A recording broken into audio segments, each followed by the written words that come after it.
ধর্মভিত্তিক দলগুলো নির্বাচন পেছানোর অপচেষ্টা করছে বলে অভিযোগ করেছে বিএনপি।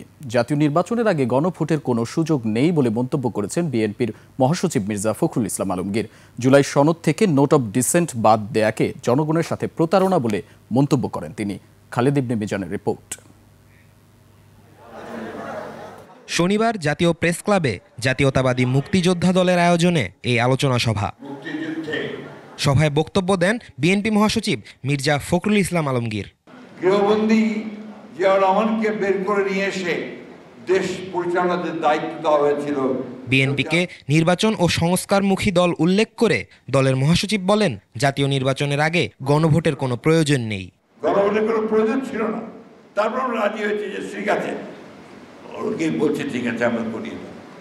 আমরা বলেছি যে নির্বাচনের দিনই গণভোট করতে হবে। জুলাই সনদ থেকে নোট অফ ডিসেন্ট বাদ দেয়াকে জনগণের সাথে প্রতারণা বলে মন্তব্য করেন বিএনপি মহাসচিব। সেই নোট অফ ডিসেন্ট লিপিবদ্ধ করা হবে এবং সেটা এখানে রাখা হবে, সনদে রাখা হবে, রাখা হয়েছে, এটা তো আমরা সই করেছি। আর এখন ওনারা যেটা প্রস্তাব উত্থাপন করলেন প্রধান উপদেষ্টার কাছে, সেখানে ওই নোট অফ ডিসেন্টের কোনো কথাই নাই। আমাদের এই কথাগুলো বেমালো অনুভূতি চলে গেছে, তারা আবার নতুন করে কিছু কিছু ওখানে নিয়ে এসছে। এটা অন্যায়। ধর্মভিত্তিক দলগুলো নির্বাচন পেছানোর অপচেষ্টা করছে বলে মন্তব্য করেন দলের স্থায়ী কমিটির সদস্য হাফিজ উদ্দিন আহমেদ।